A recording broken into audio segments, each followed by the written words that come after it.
Bonjour, aujourd'hui je vous propose une lecture du récit Claude Gueux de Victor Hugo.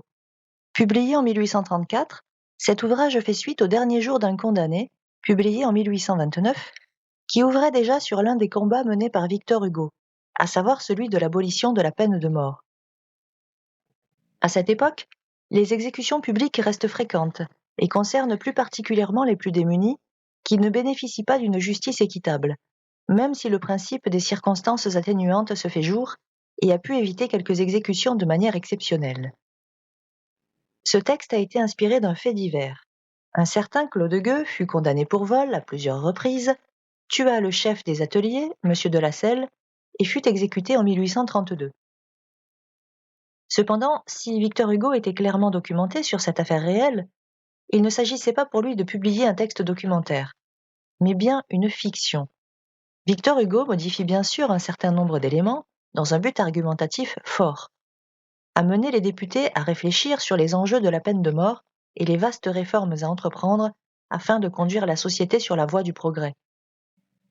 D'ailleurs, la dernière partie de cette œuvre est un développement explicite de la réflexion de Victor Hugo, adressée aux députés, mais aussi aux lecteurs. Le négociant Charles Carlier adhéra au point de vue de Victor Hugo, de sorte qu'il fit imprimer en nombre des exemplaires qu'il envoya à chaque député. Mais comme vous le savez, le combat fut long, et la peine de mort ne fut complètement abolie en France qu'en 1981, grâce notamment à Robert Badinter.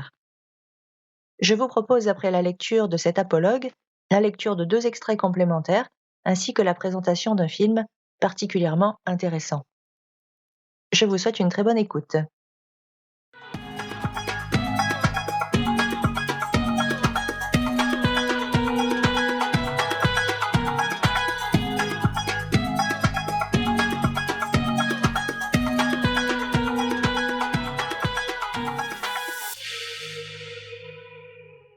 Dunkerque, le 30 juillet 1834. Monsieur le directeur de la Revue de Paris, Claude Gueux de Victor Hugo, par vous inséré dans votre livraison du 6 courant, est une grande leçon. Aidez-moi, je vous prie, à la faire profiter. Rendez-moi, je vous prie, le service de faire tirer autant d'exemplaires qu'il y a de députés en France, et de les leur adresser individuellement et bien exactement. J'ai l'honneur de vous saluer. Charles Carlier, négociant. Il y a 7 ou 8 ans, un homme, nommé Claude Gueux, pauvre ouvrier, vivait à Paris. Il avait avec lui une fille qui était sa maîtresse et un enfant de cette fille. Je dis les choses comme elles sont, laissant le lecteur ramasser les moralités à mesure que les faits les sèment sur leur chemin. L'ouvrier était capable, habile, intelligent, fort mal traité par l'éducation, fort bien traité par la nature, ne sachant pas lire et sachant penser. Un hiver, l'ouvrage manqua, pas de feu ni de pain dans le galetas. L'homme, la fille et l'enfant eurent froid et faim. L'homme vola. Je ne sais ce qu'il vola, je ne sais où il vola. Ce que je sais, c'est que de ce vol, il résulta 3 jours de pain et de feu pour la femme et pour l'enfant, et 5 ans de prison pour l'homme. L'homme fut envoyé faire son temps à la maison centrale de Clairvaux. Clairvaux, abbaye dont on a fait une bastille, cellule dont on a fait un cabanon, hôtel dont on a fait un pilori. Quand nous parlons de progrès, c'est ainsi que certaines gens le comprennent et l'exécutent. Voilà la chose qu'ils mettent sous notre mot. Poursuivons. Arrivé là, on le mit dans un cachot pour la nuit et dans un atelier pour le jour. Ce n'est pas l'atelier que je blâme. Claude Gueux, honnête ouvrier naguère, voleur désormais, était une figure digne et grave. Il avait le front haut, déjà ridé, quoique jeune encore, quelques cheveux gris perdus dans les touffes noires, l'œil doux et fort puissamment enfoncé sous une arcade sourcilière bien modelée, les narines ouvertes, le menton avancé, la lèvre dédaigneuse. C'était une belle tête. On va voir ce que la société en a fait. Il avait la parole rare, le geste plus fréquent, quelque chose d'impérieux dans toute sa personne et qui se faisait obéir, l'air pensif, sérieux plutôt que souffrant. Il avait pourtant bien souffert. Dans le dépôt où Claude Gueux était enfermé, il y avait un directeur des ateliers, espèce de fonctionnaire propre aux prisons, qui tient tout ensemble du guichetier et du marchand, qui fait en même temps une commande à l'ouvrier et une menace aux prisonniers, qui vous met l'outil aux mains et les fers aux pieds, Celui-là était lui-même une variété dans l'espèce. Un homme bref, tyrannique, obéissant à ses idées, toujours à courte bride sur son autorité. D'ailleurs, dans l'occasion, bon compagnon, bon prince, jovial même, et raillant avec grâce, dur plutôt que ferme, ne raisonnant avec personne, pas même avec lui. Bon père, bon mari sans doute, ce qui est devoir et non vertu. En un mot, pas méchant, mauvais. C'était un de ces hommes qui n'ont rien de vibrant ni d'élastique, qui sont composés de molécules inertes, qui ne résonnent au choc d'aucune idée, au contact d'aucun sentiment, qui ont des colères glacées, des haines mornes, des emportements sans émotion, qui prennent feu sans s'échauffer, dont la capacité de calorique est nulle et qu'on dirait souvent fait de bois. Ils flambent par un bout et sont froids par l'autre. La ligne principale, la ligne diagonale du caractère de cet homme, c'était la ténacité. Il était fier d'être tenace et se comparait à Napoléon. Ceci n'est qu'une illusion d'optique. Il y a nombre de gens qui en sont dupes et qui, à certaines distances, prennent la ténacité pour de la volonté et une chandelle pour une étoile. Quand cet homme donc avait une fois ajusté ce qu'il appelait sa volonté à une chose absurde, il allait tête haute et à travers toute broussaille jusqu'au bout de la chose absurde. L'entêtement sans l'intelligence, c'est la sottise soudée au bout de la bêtise et lui servant de rallonge. Cela va loin. En général, quand une catastrophe privée ou publique s'est écroulée sur nous, si nous examinons, d'après les décombres qui en gisent à terre, de quelle façon elle s'est échafaudée, nous trouvons presque toujours qu'elle a été aveuglément construite par un homme médiocre et obstiné, qui avait foi en lui et qui s'admirait.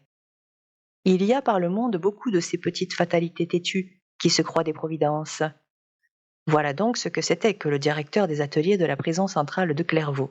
Voilà de quoi était fait le briquet avec lequel la société frappait chaque jour sur les prisonniers pour en tirer des étincelles. L'étincelle que de pareils briquets arrachent à de pareils cailloux allume souvent des incendies.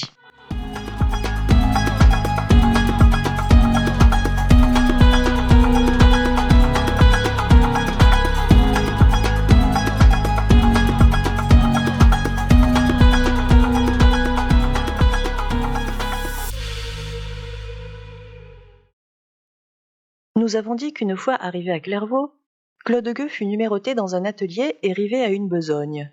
Le directeur de l'atelier fit connaissance avec lui, le reconnut bon ouvrier et le traita bien.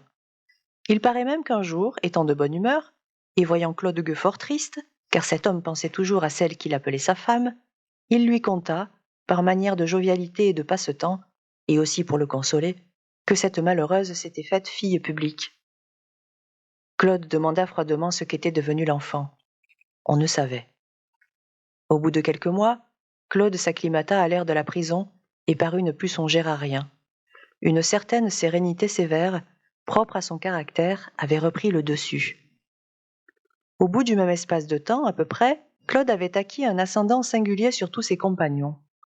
Comme par une sorte de convention tacite, et sans que personne sût pourquoi, pas même lui, tous ces hommes le consultaient, l'écoutaient, l'admiraient et l'imitaient, ce qui est le dernier degré ascendant de l'admiration. Ce n'était pas une médiocre gloire d'être obéi par toutes ces natures désobéissantes. Cet empire lui était venu sans qu'il y songeât. Cela tenait au regard qu'il avait dans les yeux. L'œil d'un homme est une fenêtre par laquelle on voit les pensées qui vont et viennent dans sa tête. Mettez un homme qui contient des idées parmi des hommes qui n'en contiennent pas. Au bout d'un temps donné, et par une loi d'attraction irrésistible, tous les cerveaux ténébreux graviteront humblement et avec adoration autour du cerveau rayonnant. Il y a des hommes qui sont fers et des hommes qui sont aimants. Claude était aimant. En moins de 3 mois donc, Claude était devenu l'âme, la loi et l'ordre de l'atelier. Toutes ses aiguilles tournaient sur son cadran. Il devait douter lui-même par moments s'il était roi ou prisonnier. C'était une sorte de pape captif avec ses cardinaux. Et par une réaction toute naturelle, dont l'effet s'accomplit sur toutes les échelles, aimé des prisonniers, il était détesté des geôliers. Cela est toujours ainsi. La popularité ne va jamais sans la défaveur. L'amour des esclaves est toujours doublé de la haine des maîtres. Claude Gueux était grand mangeur. C'était une des particularités de son organisation. Il avait l'estomac fait de telle sorte que la nourriture de 2 hommes ordinaires suffisait à peine à sa journée. Monsieur de Cotadilla avait un de ces appétits-là, et enrayait. Mais ce qui était une occasion de gaieté pour un duc, grand d'Espagne, qui a 500 000 moutons est une charge pour un ouvrier et un malheur pour un prisonnier. Claude Gueux, libre dans son grenier, travaillait tout le jour, gagnait son pain de 4 livres et le mangeait. Claude Gueux, en prison, travaillait tout le jour et recevait invariablement pour sa peine 1,5 livre de pain et 4 onces de viande. La ration est inexorable. Claude avait donc habituellement faim dans sa prison de Clairvaux. Il avait faim, et c'était tout. Il n'en parlait pas. C'était sa nature ainsi.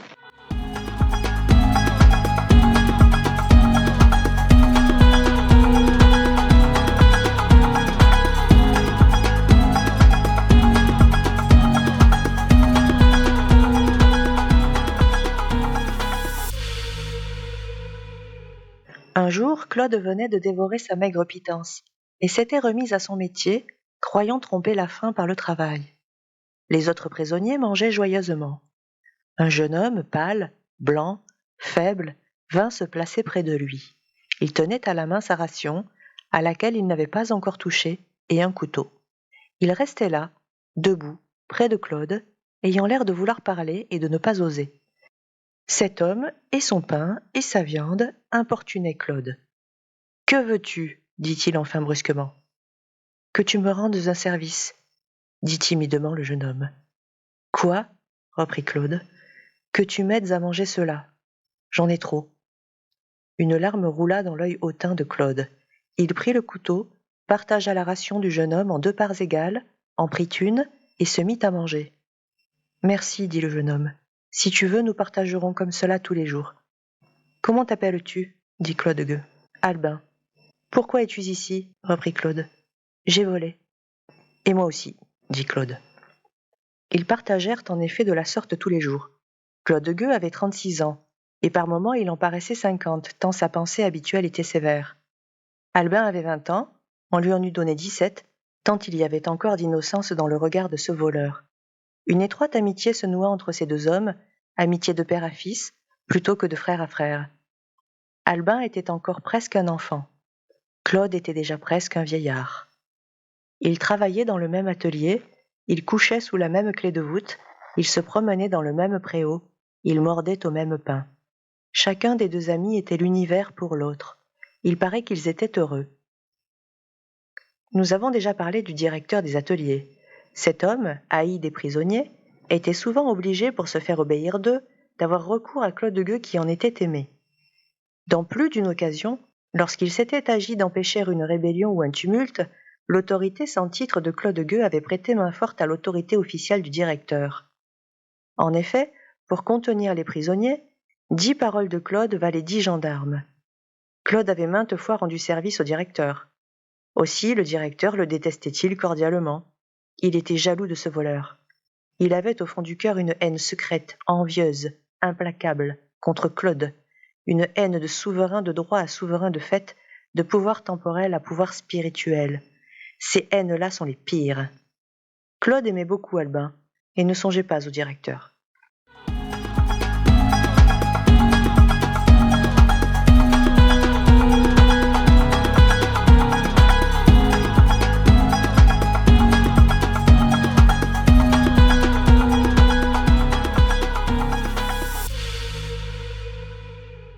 Un jour, un matin, au moment où les porte-clés transvasaient les prisonniers 2 à 2 du dortoir dans l'atelier, un guichetier appela Albin, qui était à côté de Claude, et le prévint que le directeur le demandait. « Que te veut-on » dit Claude. « Je ne sais pas, » dit Albin. Le guichetier emmena Albin. La matinée se passa, Albin ne revint pas à l'atelier. Quand arriva l'heure du repas, Claude pensa qu'il retrouverait Albin au préau. Albin n'était pas au préau. On rentra dans l'atelier, Albin ne reparut pas dans l'atelier. La journée s'écoula ainsi. Le soir, quand on ramena les prisonniers dans leur dortoir, Claude y chercha des yeux Albin et ne le vit pas. Il paraît qu'il souffrait beaucoup dans ce moment-là, car il adressa la parole à un guichetier, ce qu'il ne faisait jamais. « Est-ce qu'Albin est malade ?» dit-il. « Non, répondit le guichetier. »« D'où vient donc, reprit Claude, qu'il n'a pas reparu aujourd'hui ?» « Ah, dit négligemment le porte-clés, C'est qu'on l'a changé de quartier. Les témoins qui ont déposé de ces faits plus tard remarquèrent qu'à cette réponse du guichetier, la main de Claude, qui portait une chandelle allumée, trembla légèrement. Il reprit avec calme. « Qui a donné cet ordre-là » Le guichetier répondit « M.D. » Le directeur des ateliers s'appelait M.D. La journée du lendemain se passa comme la journée précédente, sans Albin. Le soir, à l'heure de la clôture des travaux, le directeur, M.D., vint faire sa ronde habituelle dans l'atelier. Du plus loin que Claude le vit, il ôta son bonnet de grosse laine, il boutonna sa veste grise, triste livrée de Clairvaux, car il est de principe dans les prisons qu'une veste respectueusement boutonnée prévient favorablement les supérieurs. Et il se tint debout, et son bonnet à la main, à l'entrée de son banc, attendant le passage du directeur. Le directeur passa. « Monsieur » dit Claude. Le directeur s'arrêta et se détourna à demi. « Monsieur, reprit Claude, est-ce que c'est vrai qu'on a changé Albin de quartier ?» « Oui, répondit le directeur. »« Monsieur, poursuivit Claude, j'ai besoin d'Albin pour vivre. » Il ajouta. « Vous savez que je n'ai pas assez de quoi manger avec la ration de la maison et qu'Albin partageait son pain avec moi. » C'était son affaire, dit le directeur. « Monsieur, est-ce qu'il n'y aurait pas moyen de faire remettre Albin dans le même quartier que moi ?»« Impossible, il y a décision prise. »« Par qui ?»« Par moi. »« Monsieur D, reprit Claude, c'est la vie ou la mort pour moi et cela dépend de vous. » « Je ne reviens jamais sur mes décisions. »« Monsieur, est-ce que je vous ai fait quelque chose ?»« Rien. »« En ce cas, dit Claude, pourquoi me séparez-vous d'Albin ?»« Parce que, dit le directeur. » Cette explication donnée, le directeur passa outre. Claude baissa la tête et ne répliqua pas. Pauvre lion en cage à qui l'on ôtait son chien. Nous sommes forcés de dire que le chagrin de cette séparation n'altéra en rien la voracité en quelque sorte maladive du prisonnier. Rien d'ailleurs ne parut sensiblement changé en lui. Il ne parlait d'Albin à aucun de ses camarades. Il se promenait seul dans le préau aux heures de récréation, et il avait faim. Rien de plus. Cependant, ceux qui le connaissaient bien remarquaient quelque chose de sinistre et de sombre qui s'épaississait chaque jour de plus en plus sur son visage. Du reste, il était plus doux que jamais. Plusieurs voulurent partager leur ration avec lui, il refusa en souriant. Tous les soirs, depuis l'explication que lui avait donnée le directeur, il faisait une espèce de chose folle qui étonnait de la part d'un homme aussi sérieux. Au moment où le directeur, ramené à heure fixe par sa tournée habituelle, passait devant le métier de Claude, Claude levait les yeux et le regardait fixement. Puis il lui adressait d'un ton plein d'angoisse et de colère, qui tenait à la fois de la prière et de la menace, ces deux mots seulement. « Et Albin ?» Le directeur faisait semblant de ne pas entendre ou s'éloignait en haussant les épaules. Cet homme avait tort de hausser les épaules, car il était évident pour tous les spectateurs de ces scènes étranges que Claude Gueux était intérieurement déterminé à quelque chose. Toute la prison attendait avec anxiété quel serait le résultat de cette lutte entre une ténacité et une résolution.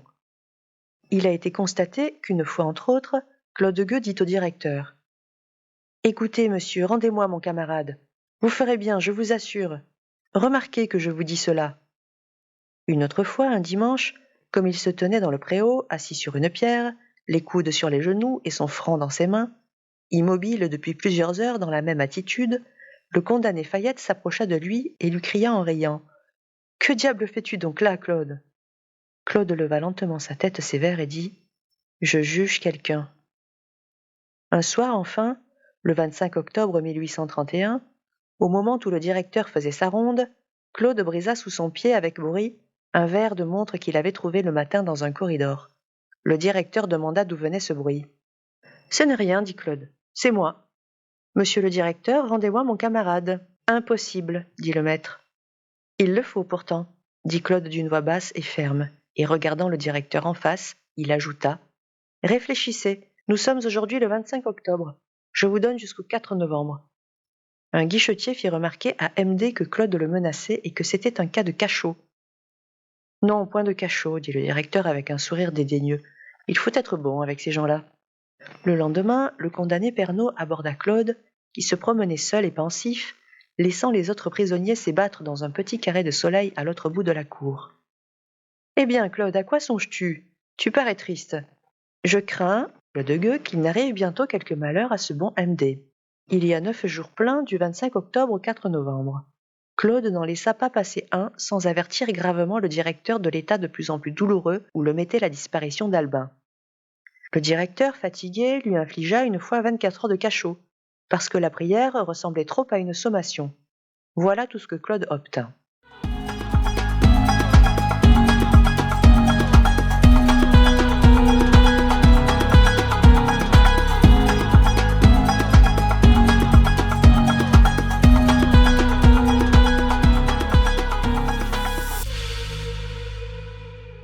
Le 4 novembre arriva. Ce jour-là, Claude s'éveilla avec un visage serein, qu'on ne lui avait pas encore vu depuis le jour où la décision de MD l'avait séparé de son ami. En se levant, il fouilla dans une espèce de caisse de bois blanc qui était au pied de son lit et qui contenait ses quelques guenilles. Il en tira une paire de ciseaux de couturière. C'était, avec un volume dépareillé de l'Émile, la seule chose qui lui restât de la femme qu'il avait aimée, de la mère de son enfant, de son heureux petit ménage d'autrefois. 2 meubles bien inutiles pour Claude. Les ciseaux ne pouvaient servir qu'à une femme, le livre qu'à un lettré. Claude ne savait ni coudre, ni lire. Au moment où il traversait le vieux cloître déshonoré et blanchi à la chaux qui sert de promenoir d'hiver, il s'approcha du condamné Ferrari, qui regardait avec attention les énormes barreaux d'une croisée.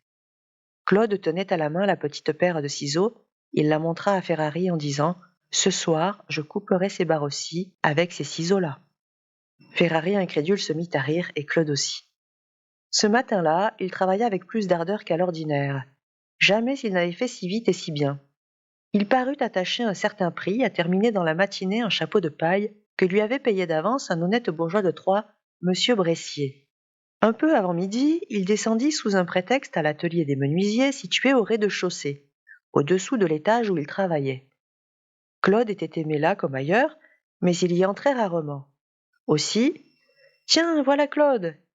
On l'entoura, ce fut une fête. Claude jeta un coup d'œil rapide dans la salle. Pas un des surveillants n'y était. « Qui est-ce qui a une hache à me prêter ?» dit-il. « Pourquoi faire ?» lui demande-t-on. Il répondit « C'est pour tuer ce soir le directeur des ateliers. » On lui présenta plusieurs haches à choisir. Il prit la plus petite, qui était fort tranchante, la cacha dans son pantalon et sortit. Il y avait là 27 prisonniers. Il ne leur avait pas recommandé le secret. Tous le gardèrent. Ils ne causèrent même pas de la chose entre eux. Chacun attendit de son côté ce qui arriverait. L'affaire était terrible, droite et simple. Pas de complications possibles. Claude ne pouvait être ni conseillé ni dénoncé. 1 heure après, il aborda un jeune condamné de 16 ans qui bâillait dans le promenoir et lui conseilla d'apprendre à lire. En ce moment, le détenu Fayette accosta Claude et lui demanda ce que diable il cachait là dans son pantalon. Claude dit « C'est une hache pour tuer MD ce soir. » Il ajouta « Est-ce que cela se voit ?»« Un peu, » dit Fayette. Le reste de la journée fut à l'ordinaire. À 7 heures du soir, on renferma les prisonniers, chaque section dans l'atelier qui lui était assignée. Et les surveillants sortirent des salles de travail, comme il paraît que c'est l'habitude, pour ne rentrer qu'après la ronde du directeur. Claude Gueux fut donc verrouillé comme les autres dans son atelier, avec ses compagnons de métier.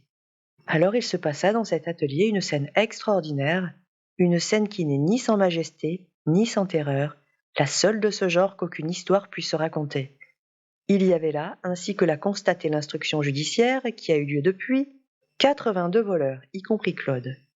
Une fois que les surveillants les eurent laissés seuls, Claude se leva debout sur son banc et annonça à toute la chambrée qu'il avait quelque chose à dire.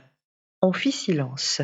Alors Claude haussa la voix et dit « Vous savez tous qu'Albin était mon frère. Je n'ai pas assez de ce qu'on me donne ici pour manger. Même en n'achetant que du pain avec le peu que je gagne, cela ne suffirait pas. Albin partageait sa ration avec moi. Je l'ai aimé d'abord parce qu'il m'a nourri, ensuite parce qu'il m'a aimé. Le directeur, MD, nous a séparés. Cela ne lui faisait rien que nous fussions ensemble, mais c'est un méchant homme qui jouit de tourmenter. Je lui ai redemandé Albin. Vous avez vu ? Il n'a pas voulu. Je lui ai donné jusqu'au 4 novembre pour me rendre Albin. Il m'a fait mettre au cachot pour avoir dit cela. Moi, pendant ce temps-là, je l'ai jugé et je l'ai condamné à mort. Nous sommes au 4 novembre. Il viendra dans 2 heures faire sa tournée. Je vous préviens que je vais le tuer. Avez-vous quelque chose à dire à cela ? Tous gardèrent le silence. Claude reprit. Il parla, à ce qu'il paraît, avec une éloquence singulière qui d'ailleurs lui était naturelle. Il déclara qu'il savait bien qu'il allait faire une action violente, mais qu'il ne croyait pas avoir tort. Il attesta la conscience des 81 voleurs qui l'écoutaient, qu'il était dans une rude extrémité, que la nécessité de se faire justice soi-même était un cul-de-sac où l'on se trouvait engagé quelquefois, qu'à la vérité il ne pouvait prendre la vie du directeur sans donner la sienne propre, mais qu'il trouvait bon de donner sa vie pour une chose juste, qu'il avait mûrement réfléchi, et à cela seulement depuis 2 mois, qu'il croyait bien ne pas se laisser entraîner par le ressentiment, mais que dans le cas que cela serait, il suppliait qu'on l'en avertît, qu'il soumettait honnêtement ses raisons aux hommes justes qui l'écoutaient, qu'il allait donc tuer MD, mais que si quelqu'un avait une objection à lui faire, il était prêt à l'écouter. Une voix seulement s'éleva et dit qu'avant de tuer le directeur, Claude devait essayer une dernière fois de lui parler et de le fléchir. « C'est juste, dit Claude, et je le ferai. »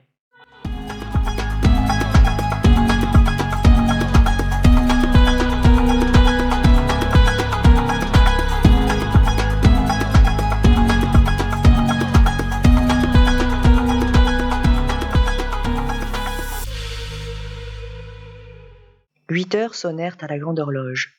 Le directeur devait venir à 9 heures.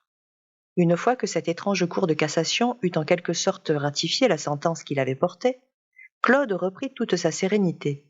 Il mit sur une table tout ce qu'il possédait en linge et en vêtements, la pauvre dépouille du prisonnier, et, appelant l'un après l'autre ceux de ses compagnons qu'il aimait le plus, après Albin, il leur distribua tout. Il ne garda que la petite paire de ciseaux. Puis il les embrassa tous, quelques-uns pleuraient, il souriait à cela.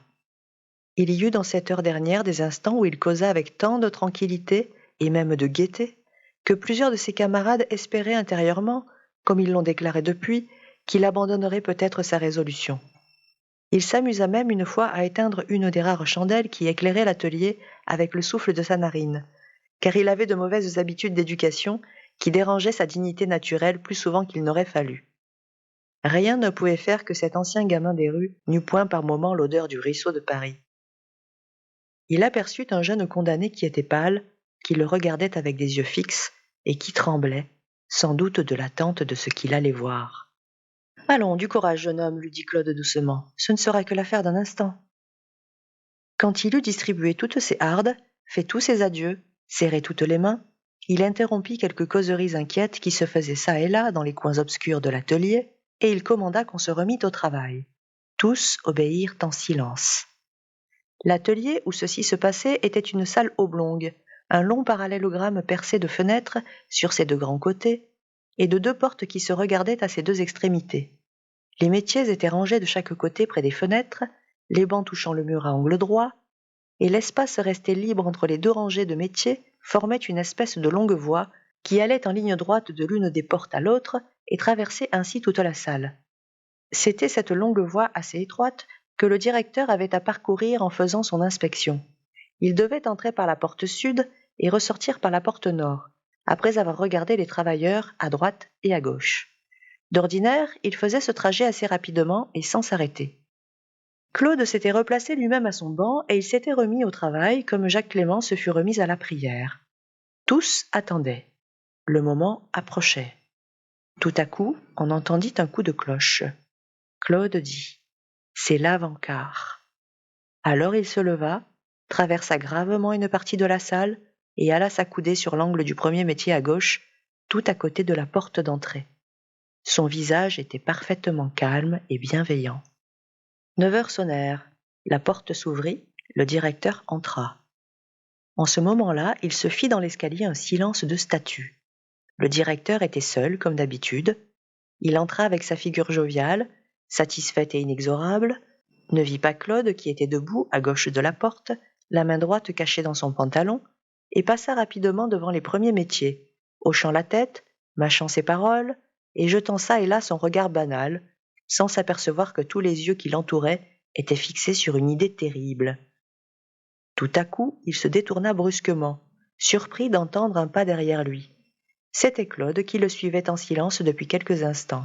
« Que fais-tu là, toi ?» dit le directeur. « Pourquoi n'es-tu pas à ta place ?»« Car un homme n'est plus un homme là, c'est un chien, on le tutoie. » Claude Gueux répondit respectueusement. « C'est que j'ai à vous parler, monsieur le directeur. »« De quoi ?»« D'Albin. »« Encore ?» dit le directeur. « Toujours, dit Claude. »« Ah ça, reprit le directeur continuant de marcher, tu n'as donc pas eu assez de 24 heures de cachot ?» Claude répondit en continuant de le suivre. « Monsieur le directeur, rendez-moi mon camarade. »« Impossible. »« Monsieur le directeur, dit Claude avec une voix qui eût attendri le démon, je vous en supplie. Remettez Albin avec moi, vous verrez comme je travaillerai bien. Vous qui êtes libre, cela vous est égal. Vous ne savez pas ce que c'est qu'un ami. Mais moi, je n'ai que les 4 murs de la prison. Vous pouvez aller et venir, vous. Moi, je n'ai qu'Albin. Rendez-le-moi. Albin me nourrissait, vous le savez bien. Cela ne vous coûterait que la peine de dire oui. Qu'est-ce que cela vous fait qu'il y ait dans la même salle un homme qui s'appelle Claude Gueux et un autre qui s'appelle Albin? Car ce n'est pas plus compliqué que cela. Monsieur le directeur, mon bon monsieur D, je vous supplie vraiment au nom du ciel. Claude n'en avait peut-être jamais tant dit à la fois à un geôlier. Après cet effort, épuisé, il attendit. Le directeur répliqua avec un geste d'impatience. « Impossible, c'est dit. Voyons, ne m'en reparle plus, tu m'ennuies. » Et comme il était pressé, il doubla le pas. Claude aussi. En parlant ainsi, ils étaient arrivés tous deux près de la porte de sortie. Les 80 voleurs regardaient et écoutaient, haletants. Claude toucha doucement le bras du directeur. « Mais au moins que je sache pourquoi je suis condamné à mort. Dites-moi pourquoi vous l'avez séparé de moi. »« Je te l'ai déjà dit, répondit le directeur, parce que... » Et tournant le dos à Claude, il avança la main vers le loquet de la porte de sortie. À la réponse du directeur, Claude avait reculé d'un pas. Les 80 statues qui étaient là virent sortir de son pantalon sa main droite avec la hache.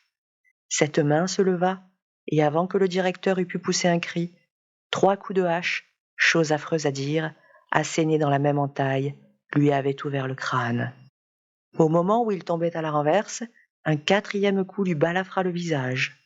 Puis, comme une fureur lancée ne s'arrête pas court, Claude Gueux lui fendit la cuisse d'un 5e coup inutile. Le directeur était mort. Alors Claude jeta la hache et cria « À l'autre maintenant !» L'autre, c'était lui. On le vit tirer de sa veste les petits ciseaux de sa femme, et sans que personne ne songeât à l'en empêcher, il se les enfonça dans la poitrine. La lame était courte, la poitrine était profonde. Il y fouilla longtemps, et à plus de 20 reprises, en criant « Cœur de damné, je ne te trouverai donc pas !» Et enfin, il tomba baigné dans son sang, évanoui sur le mort. Lequel des deux était la victime de l'autre ?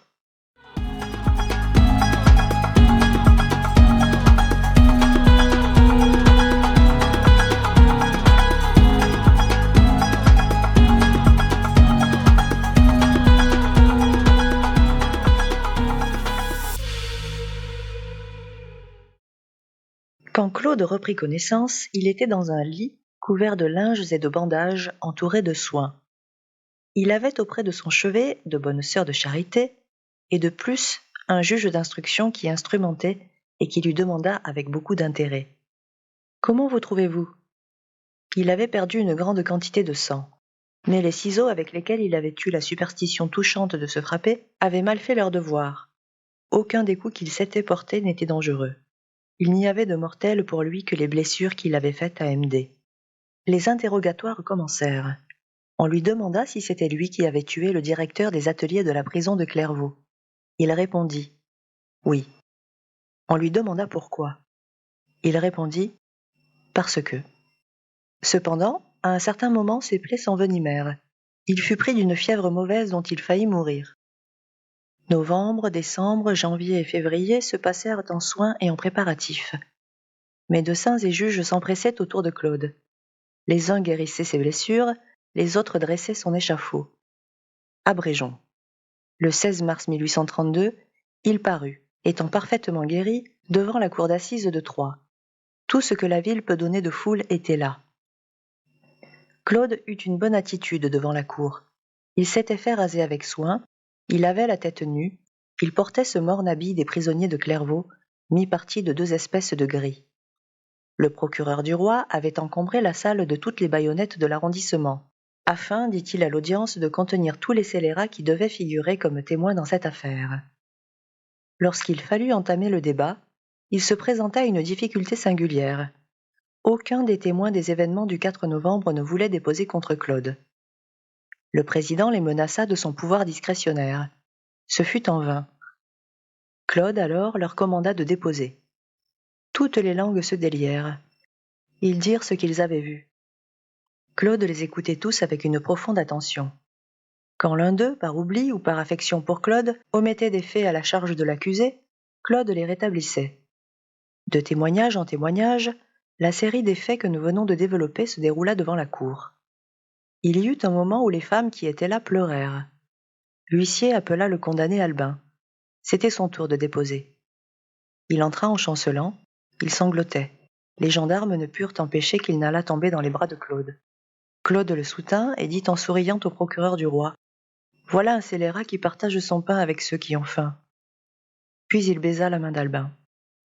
La liste des témoins épuisée, Monsieur le procureur du roi se leva et prit la parole en ces termes. « Messieurs les jurés, la société serait ébranlée jusque dans ses fondements si la vindicte publique n'atteignait pas les grands coupables comme celui qui, etc. » Après ce discours mémorable, l'avocat de Claude parla. La plaidoirie contre et la plaidoirie pour firent, chacune à leur tour, les évolutions qu'elles ont coutume de faire dans cette espèce d'hippodrome que l'on appelle un procès criminel. Claude jugea que tout n'était pas dit. Il se leva à son tour, il parla de telle sorte qu'une personne intelligente, qui assistait à cette audience, s'en revint frappée d'étonnement. Il paraît que ce pauvre ouvrier contenait bien plutôt un orateur qu'un assassin. Il parla debout, avec une voix pénétrante et bien ménagée, avec un œil clair, honnête et résolu, avec un geste presque toujours le même, mais plein d'empire. Il dit les choses comme elles étaient, simplement, sérieusement, sans charger ni amoindrir, convainc de tout, regarda l'article 296 en face et posa sa tête dessous. Il eut des moments de véritable haute éloquence qui faisaient remuer la foule et où l'on se répétait à l'oreille dans l'auditoire ce qu'il venait de dire. Cela faisait un murmure pendant lequel Claude reprenait haleine en jetant un regard fier sur les assistants. Dans d'autres instants, cet homme qui ne savait pas lire était doux, poli, choisi comme un lettré. Puis par moments encore, modeste, mesuré, attentif, marchant pas à pas dans la partie irritante de la discussion, bienveillant pour les juges. Une fois seulement, il se laissa aller à une secousse de colère. Le procureur du roi avait établi dans le discours que nous avons cité en entier que Claude Gueux avait assassiné le directeur des ateliers sans voie de fait ni violence de la part du directeur. Par conséquent, sans provocation. « Quoi » s'écria Claude, « je n'ai pas été provoqué ? Ah oui, vraiment, c'est juste, je vous comprends. Un homme ivre me donne un coup de poing, je le tue, j'ai été provoqué, vous me faites grâce, vous m'envoyez aux galères. Mais un homme qui n'est pas ivre et qui a toute sa raison me comprime le cœur pendant 4 ans, m'humilie pendant 4 ans, me pique tous les jours, toutes les heures, toutes les minutes, d'un coup d'épingle à quelque place inattendue pendant 4 ans. J'avais une femme pour qui j'ai volé. Il me torture avec cette femme. J'avais un enfant pour qui j'ai volé. Il me torture avec cet enfant. Je n'ai pas assez de pain, un ami m'en donne, il m'ôte mon ami et mon pain. Je redemande mon ami, il me met au cachot. Je lui dis vous, à lui mouchard, il me dit tu. Je lui dis que je souffre, il me dit que je l'ennuie. Alors que voulez-vous que je fasse ? Je le tue. C'est bien, je suis un monstre. J'ai tué cet homme, je n'ai pas été provoqué. Vous me coupez la tête. Faites ! Mouvement sublime, selon nous, qui faisait tout à coup surgir au-dessus du système de provocation matérielle sur lequel s'appuie l'échelle mal proportionnée des circonstances atténuantes, toute une théorie de la provocation morale oubliée par la loi. Les débats fermés, le président fit son résumé impartial et lumineux. Il en résulta ceci. Une vilaine vie, un monstre en effet. Claude Gueux avait commencé par vivre en concubinage avec une fille publique, puis il avait volé, puis il avait tué. Tout cela était vrai. Au moment d'envoyer les jurés dans leur chambre, le président demanda à l'accusé s'il avait quelque chose à dire sur la position des questions. « Peu de choses, dit Claude. Voici pourtant. Je suis un voleur et un assassin. J'ai volé et j'ai tué. Mais pourquoi ai-je volé ? Pourquoi ai-je tué ? Posez ces 2 questions à côté des autres, messieurs les jurés. » Après un quart d'heure de délibération sur la déclaration des 12 champenois qu'on appelait messieurs les jurés, Claude Gueux fut condamné à mort. Il est certain que dès l'ouverture des débats, plusieurs d'entre eux avaient remarqué que l'accusé s'appelait Gueux, ce qui leur avait fait une impression profonde. On lut son arrêt à Claude, qui se contenta de dire « C'est bien. Mais pourquoi cet homme a-t-il volé? Pourquoi cet homme a-t-il tué? Voilà deux questions auxquelles ils ne répondent pas. » Rentré dans la prison, il soupa gaiement et dit « 36 ans de fait. » Il ne voulait pas se pourvoir en cassation. Une des sœurs qui l'avait soigné vint l'en prier avec larmes. Il se pourvut par complaisance pour elle. Il paraît qu'il résista jusqu'au dernier instant, car au moment où il signa son pourvoi sur le registre du greffe, le délai légal des 3 jours était expiré depuis quelques minutes. La pauvre fille reconnaissante lui donna 5 francs. Il prit l'argent et la remercia. Pendant que son pourvoi pendait, des offres d'évasion lui furent faites par les prisonniers de Troyes qui s'y dévouaient tous. Il refusa. Les détenus jetèrent successivement dans son cachot par le soupirail, un clou, un morceau de fil de fer et une anse de seau. Chacun de ces 3 outils eût suffi à un homme aussi intelligent que l'était Claude pour limer ses fers. Il remit l'anse, le fil de fer et le clou au guichetier. Le 8 juin 1832, 7 mois et 4 jours après le fait, l'expiation arriva. Pede claudo, comme on voit. Ce jour-là, à 7 heures du matin, le greffier du tribunal entra dans le cachot de Claude et lui annonça qu'il n'avait plus qu'1 heure à vivre.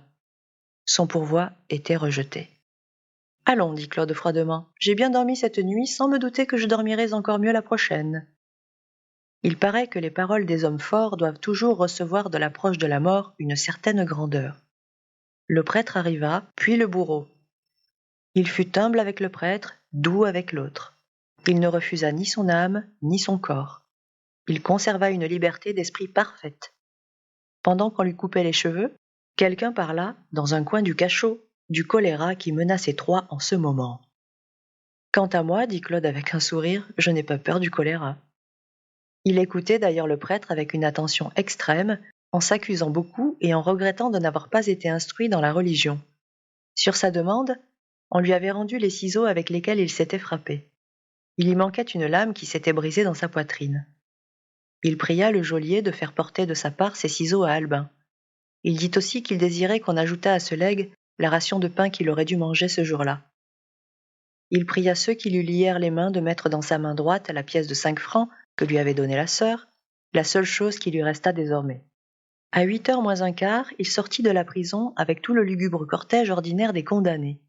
Il était à pied, pâle, l'œil fixé sur le crucifix du prêtre, mais marchant d'un pas ferme.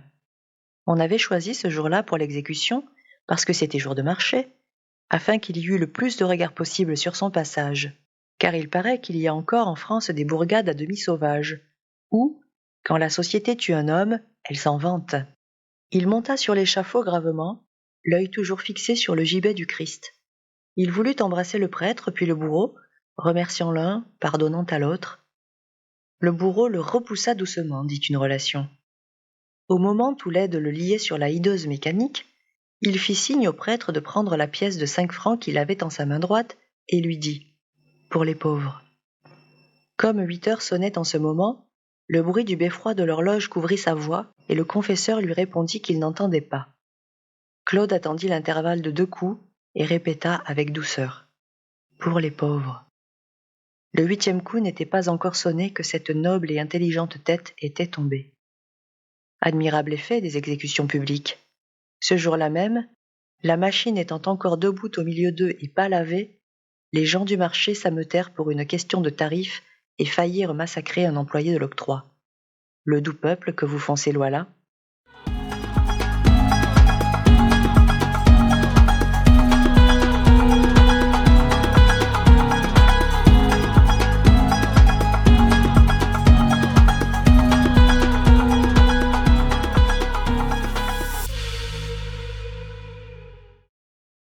Nous avons cru devoir raconter en détail l'histoire de Claude Gueux, parce que selon nous, tous les paragraphes de cette histoire pourraient servir de tête de chapitre au livre où serait résolu le grand problème du peuple au XIXe siècle.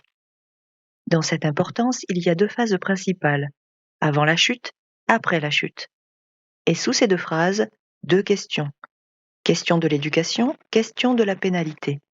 Et entre ces 2 questions, la société tout entière.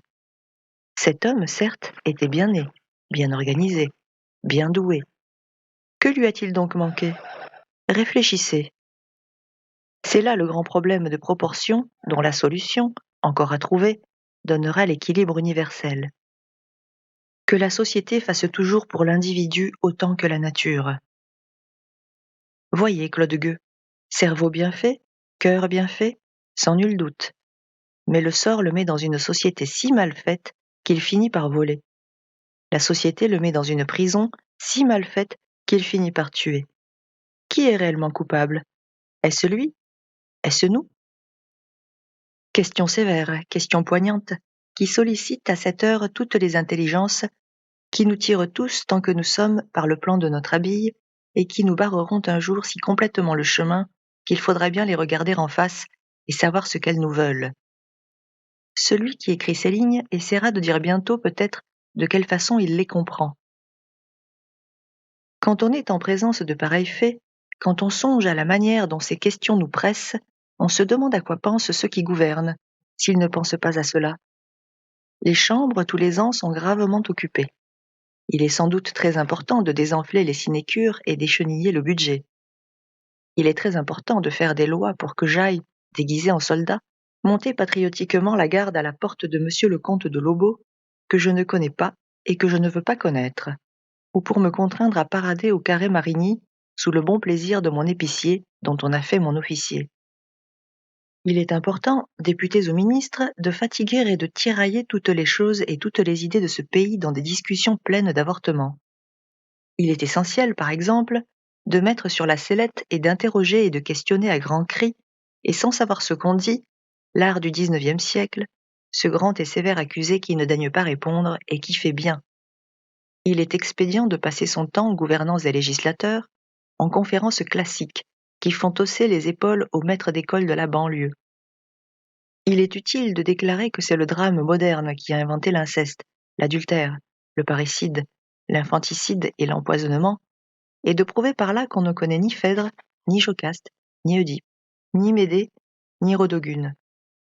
Il est indispensable que les orateurs politiques de ce pays ferraillent, 3 grands jours durant, à propos du budget, pour Corneille-Racine, comme on ne sait qui, et profitent de cette occasion littéraire pour s'enfoncer les uns les autres à qui mieux dans la gorge de grandes fautes de français jusqu'à la garde. Tout cela est important. Nous croyons cependant qu'il pourrait y avoir des choses plus importantes encore. Que dirait la Chambre, au milieu des futiles démêlés qui font si souvent colleter le ministère, par l'opposition et l'opposition par le ministère, si tout à coup, des bancs de la Chambre ou de la tribune politique, qu'importe, quelqu'un se levait et disait ces sérieuses paroles. Taisez-vous, monsieur Mauguin, taisez-vous, monsieur Thiers. Vous croyez être dans la question, vous n'y êtes pas. La question, la voici. La justice vient, il y a 1 an à peine, de déchiqueter un homme à Pamiers avec un eustache. À Dijon, elle vient d'arracher la tête à une femme. À Paris, elle fait, barrière Saint-Jacques, des exécutions inédites. Ceci est la question. Occupez-vous de ceci. Vous vous querellerez après pour savoir si les boutons de la garde nationale doivent être blancs ou jaunes, et si l'assurance est une plus belle chose que la certitude. Messieurs des centres, messieurs des extrémités, le gros du peuple souffre. Que vous l'appeliez république ou que vous l'appeliez monarchie, le peuple souffre. Ceci est un fait. Le peuple a faim, le peuple a froid. La misère le pousse au crime ou au vice selon le sexe. Ayez pitié du peuple, à qui le bagne prend ses fils et le lupanar ses filles. Vous avez trop de forçats, vous avez trop de prostituées. Que prouvent ces 2 ulcères? Que le corps social a un vice dans le sang. Vous voilà réunis en consultation au chevet du malade. Occupez-vous de la maladie. Cette maladie, vous la traitez mal. Étudiez-la mieux. Les lois que vous faites, quand vous en faites, ne sont que des palliatifs et des expédients. Une moitié de vos codes est routine, l'autre moitié empirisme. La flétrissure était une cautérisation qui gangrénait la plaie. Peine insensée que celle qui pour la vie scellait et rivait le crime sur le criminel, qui en faisait 2 amis, 2 compagnons, 2 inséparables. Le bagne est un vésicatoire absurde qui laisse résorber, non sans l'avoir rendu pire encore, presque tout le mauvais sang qu'il extrait. La peine de mort est une amputation barbare. Or, flétrissure, bagne, peine de mort, 3 choses qui se tiennent.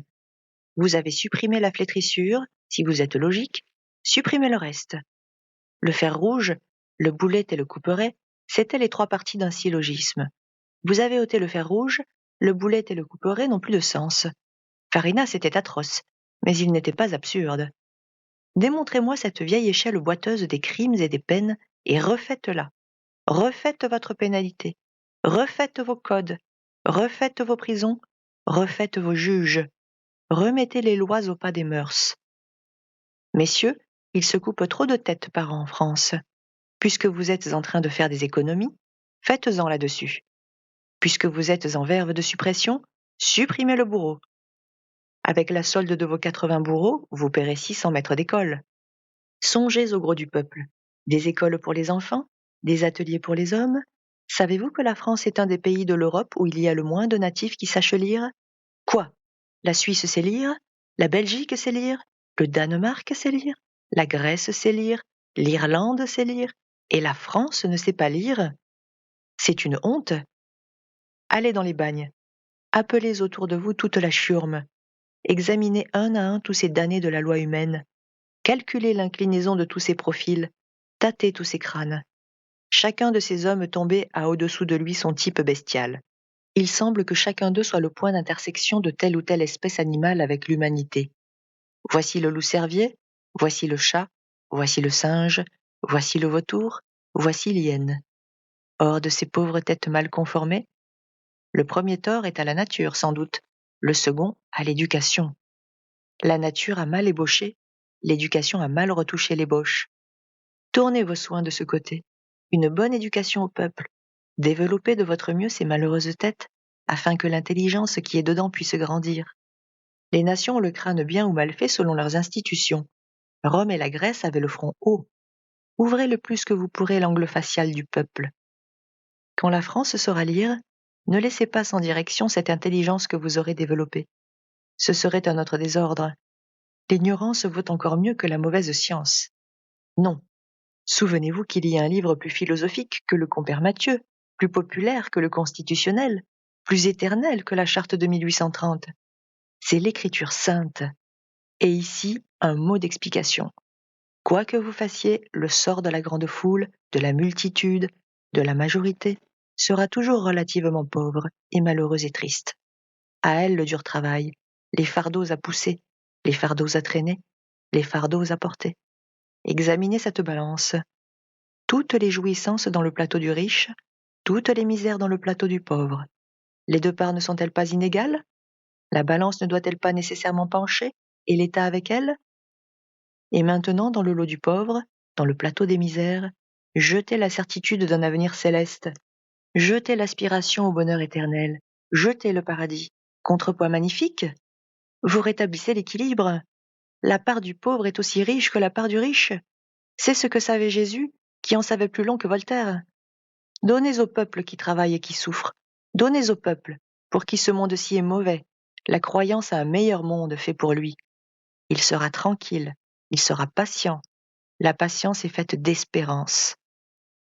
Donc ensemencez les villages d'évangile, une Bible par cabane, que chaque livre et chaque champ produisent à eux deux un travailleur moral. La tête de l'homme du peuple, voilà la question. Cette tête est pleine de germes utiles. Employés pour la faire mûrir et venir à bien ce qu'il y a de plus lumineux et mieux tempéré dans la vertu. Tel à assassiner sur les grandes routes, qui mieux dirigé eût été le plus excellent serviteur de la cité. Cette tête de l'homme du peuple, cultivez-la, défrichez-la, arrosez-la, fécondez-la, éclairez-la, moralisez-la, utilisez-la. Vous n'aurez pas besoin de la couper.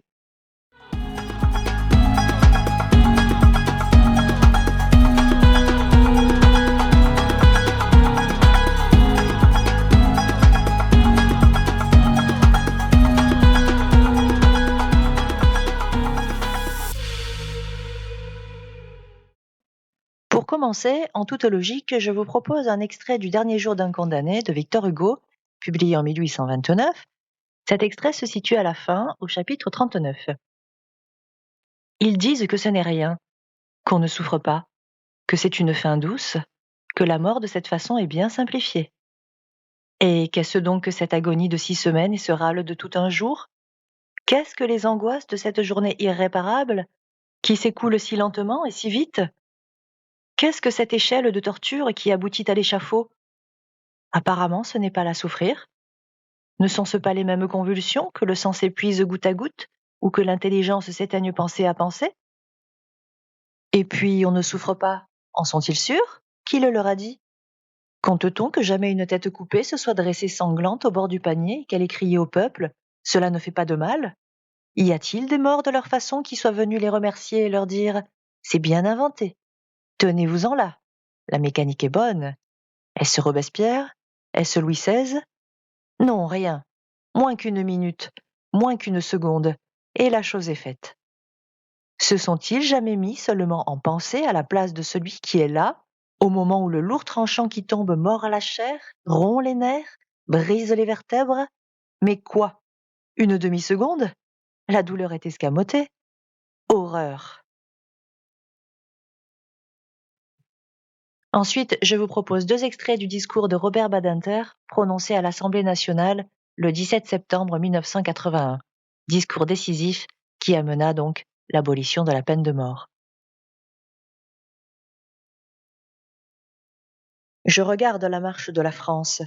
La France est grande, non seulement par sa puissance, mais au-delà de sa puissance, par l'éclat des idées, des causes, de la générosité qui l'ont emportée au moment privilégié de son histoire. La France est grande parce qu'elle a été la première en Europe à abolir la torture, malgré les esprits précautionneux qui, dans le pays, s'exclamaient à l'époque que sans la torture, la justice française serait désarmée, que sans la torture, les bons sujets seraient livrés aux scélérats.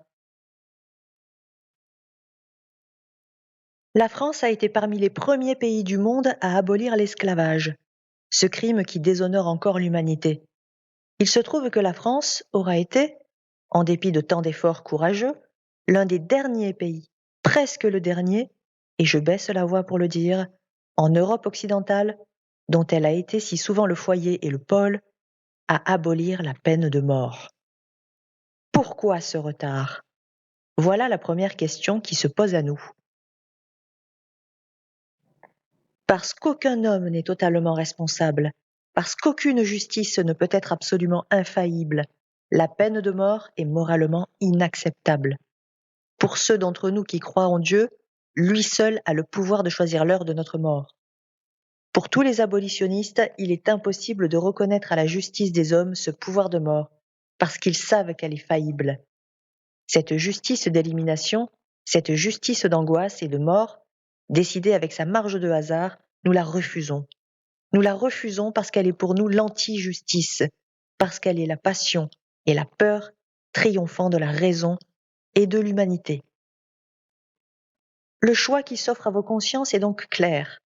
Ou notre société refuse une justice qui tue et accepte d'assumer, au nom de ses valeurs fondamentales, celles qui l'ont faite grande et respectée entre toutes, la vie de ceux qui font horreur, déments ou criminels, ou les deux à la fois, et c'est le choix de l'abolition. Ou cette société croit, en dépit de l'expérience des siècles, faire disparaître le crime avec le criminel, et c'est l'élimination. Demain, grâce à vous, la justice française ne sera plus une justice qui tue.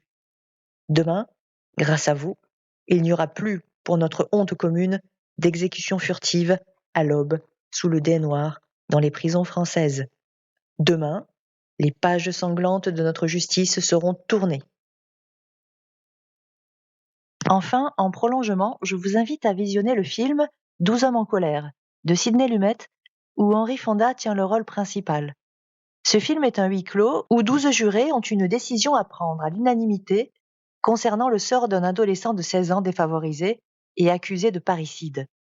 En cas de culpabilité prononcée, c'est la peine de mort qui attend le jeune homme. Mais au-delà de cette question, c'est une véritable démonstration des failles d'un système judiciaire, parmi d'autres, et à un moment donné, les 12 jurés sont des citoyens qui ont été tirés au sort, et un seul des jurés, Henri Fonda, est totalement conscient de la responsabilité qui lui incombe.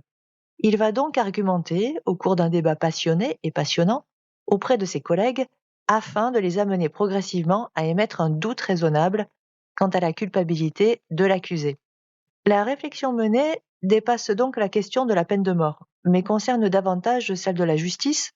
Des pistes sont à développer, tant dans les champs de la philosophie que de la sociologie, à travers les portraits types des 12 jurés.